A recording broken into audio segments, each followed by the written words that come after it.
Hello and welcome to video 6 of this series on teaching historical concepts. If you haven't watched video 1 and 2 on historical inquiry and evidence, please watch them before, as this one builds on them.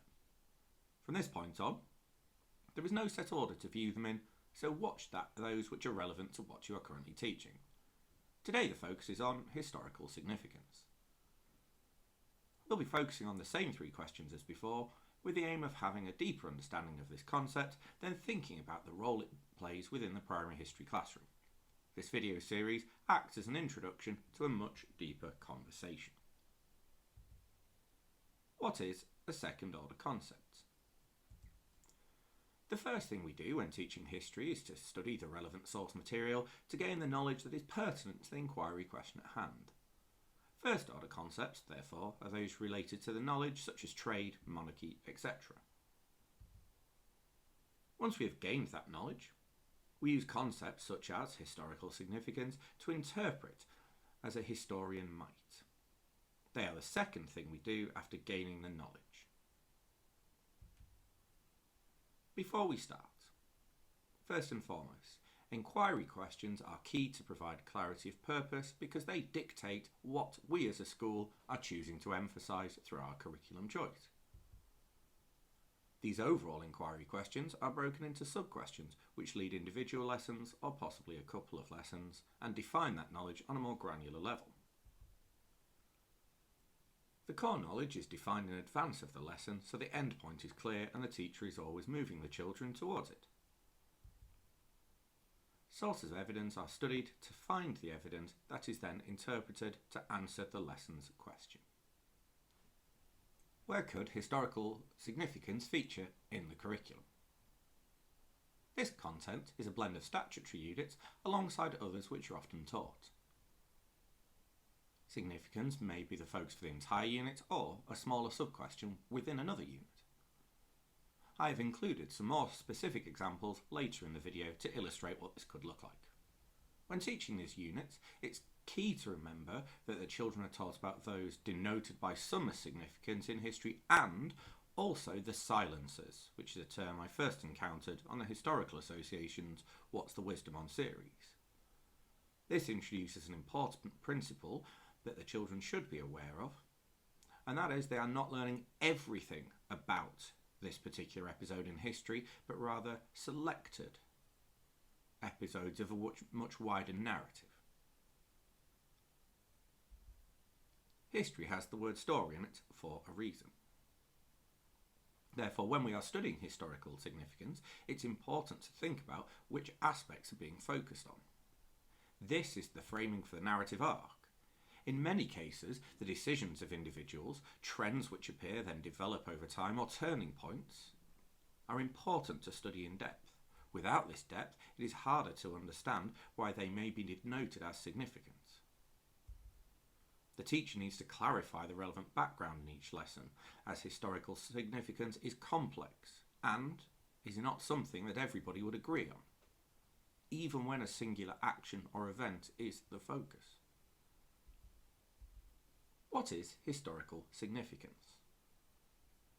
Something where we focus on how and why historical events, trends and individuals are ascribed historical significance. It is not something they merely have, it is something that is denoted upon them by a particular group, society, historian, etc. A more casual way to think about it is, why does some stuff end up in the history books or in all the other ways social meaning is passed on? Historical significance is a process of social meaning making. Is it the same as calling someone famous or important? No, it's not. They are different. We should use the correct term to ensure children develop an understanding over time. Does their significance remain static through time? No, and there's an example of that in this video a little later on. Is it agreed upon by all? No. Once again, it's far more nuanced and complex than that. There's an example to follow. So how might we adjudicate significance? On the screen you can see 2 versions of this. By considering these principles alongside the narrative flow of the unit, children can be guided to consider why something has been described as significant. Consider carefully, why did this, in inverted commas, matter at the time? Has it continued to matter since then? Who would think of it in this way and who may not, and why? What role does it play in lessons? To fully understand the historical significance ascribed to something in history, it's important children have sufficient knowledge to both understand the person, event, etc., but also the world in which they lived. Therefore, the interpretation of the inquiry will come at the end of lessons and need to be carefully guided.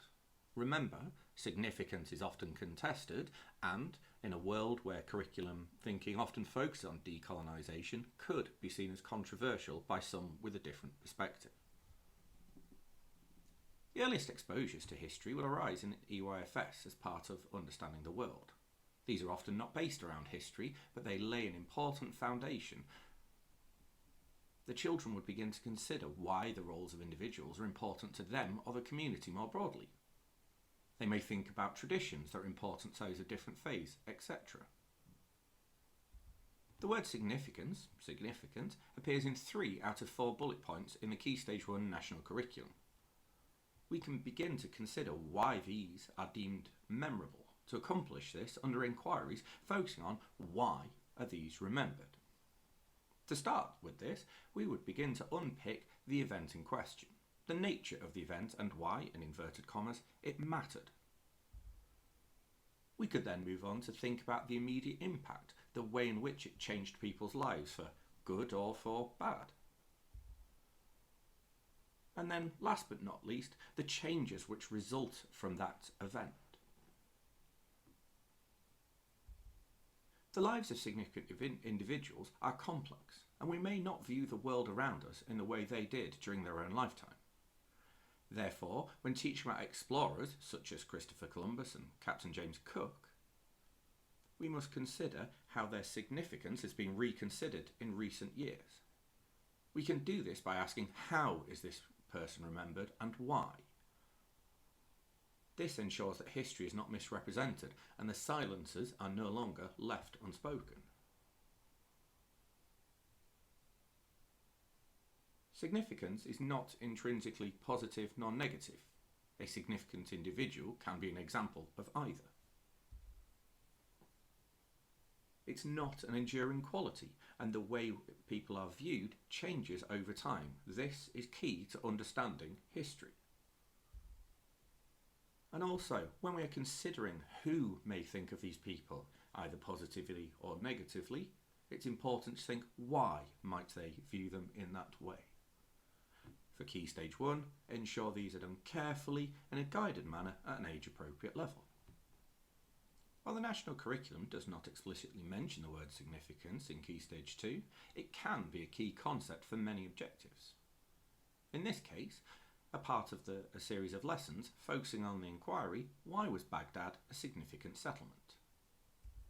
The House of Wisdom was a hub of scholarship, learning, and led to many developments across science, medicine, mathematics, and more.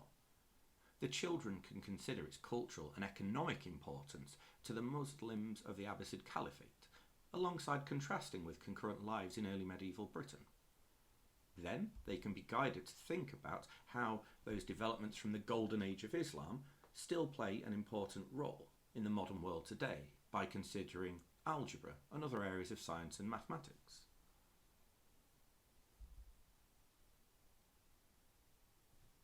The reason inquiry questions are so important for historical significance is because they allow us to focus our attention on a very specific emphasis. Why may historical significance be ascribed to this individual, event, etc.? To accomplish this, the teacher must be very secure upon that core knowledge that they're going to utilise to form the understanding and could be used in answer, alongside that wider sense of time and place, or hinterland knowledge. To accomplish this, we must be absolutely clear about that central relationship between the question, the knowledge leading to the answer.